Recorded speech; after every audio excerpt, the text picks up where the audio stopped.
রাজ্যের মুখ্যমন্ত্রী, ওনাকে আমি ধন্যবাদ জানাই।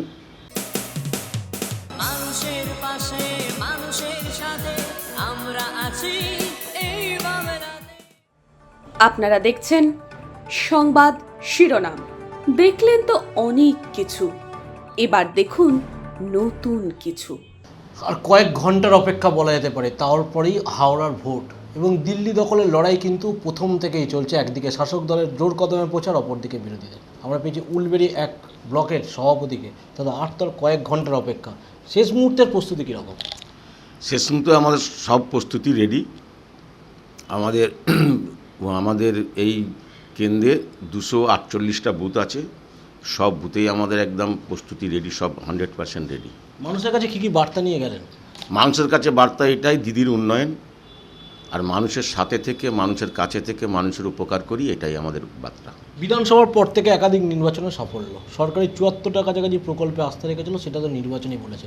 কিন্তু এই নির্বাচনের ক্ষেত্রে কোন কোন প্রকল্পগুলি বেশি রূপ পেল? দেখুন, এই যে নির্বাচনের ক্ষেত্রে যেমন লক্ষ্মীর ভাণ্ডার ভালো একটা কাজ করছে, মানে মানুষের লক্ষ্মীর ভাণ্ডার, বিশেষ করে মহিলাদের মধ্যে বিপুল সাড়া আছে, একদম ব্যাপক সাড়া আছে মহিলাদের মধ্যে, এটা আমরা অনুভব করেছি। লক্ষ্মীর ভাণ্ডার এই 500 থেকে 1000 হলো ঠিক লোকসভার আগে। অপরদিকে যে 100 দিনের কাজ নিয়ে আপনারা দিল্লি অবধি সরব হচ্ছিলেন, রাজ্য সরকারের উদ্যোগে ফিরিয়ে দেওয়া হলো, কি বলবেন? দেখুন, এই যে দিল্লিতে সরকার বসে আছেন, মানুষের যারা 100 দিনের কাজ করে, অত্যন্ত গরিব মানুষ, তারা একদম দরিদ্র সীমার নিচে যারা 100 দিনের কাজ করে, তাদের 3 বছর টাকা আটকে রেখেছিল আমাদের রাজ্যের মুখ্যমন্ত্রী, ওনাকে আমি ধন্যবাদ জানাই। ওনাকে মানে আর কি বলবো, ওনাকে কুর্নিশ জানাই যে উনি গরিব মানুষদের টাকাটা পৌঁছে দিয়েছে তাদের অ্যাকাউন্টে। হাওড়াবাসীরা বলছে সাজদা আহমেদ আবার সাংসদ হচ্ছে, শুধু সময়ের অপেক্ষা। অপরদিকে বিরোধীরা বলছে হীরক রানী বাই বাই।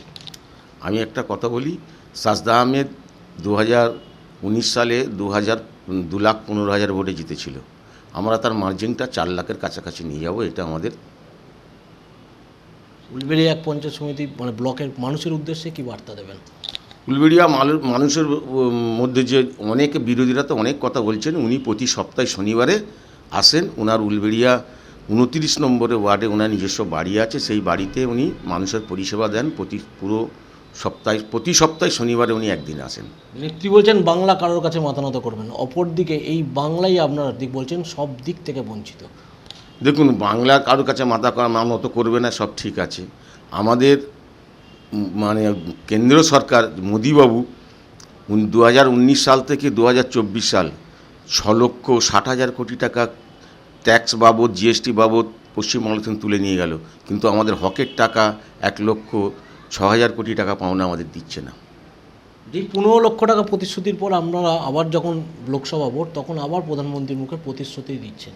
তিনি বলছেন যে 3,000 কোটি টাকা ইডি বাজেয়াপ্ত করেছে, ঠিক ভোটের পর সাধারণ মানুষের মধ্যে ফিরিয়ে দেওয়া হবে।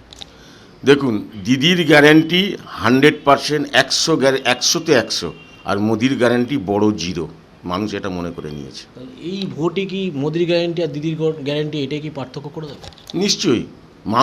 মানুষ সব বোঝে। মানুষকে 15 লক্ষ টাকা তোমার অ্যাকাউন্টে দেবো, বৎসরে 2 কোটি চাকরি দেবো, সবকা সাথ সবকা বিকাশ।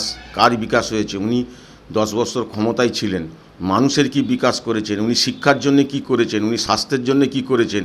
এত যে মহঙ্গাই চলছে, এত যে দ্রব্যমূল্য বৃদ্ধি হয়েছে, তার জন্য উনি কি করেছেন? শুধু ধর্মের নামে ভোট চাইলেই ভোট দিয়ে দেবেন মানুষ তো বুঝতে শিখেছে। আপনারা বারবার যখন যে গ্যাসের দাম নিয়ে সরব হচ্ছেন, সেই গ্যাসের দাম নিয়ে বিরোধীরা বলছে আগামী দিনে সরকার গঠন করলে তারা 450 টাকায় গ্যাস দেবে।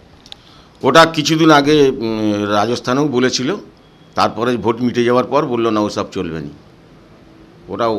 ওরা মানুষকে শুধু মিথ্যা কথা বলেই ওদের ভোটটা প্রথম থাকতেন নাই। কারণ 2014 সালে বলেছিল চায়ওয়ালা, উনি কোথায় চা বিক্রি করতেন বলতে পারবেন?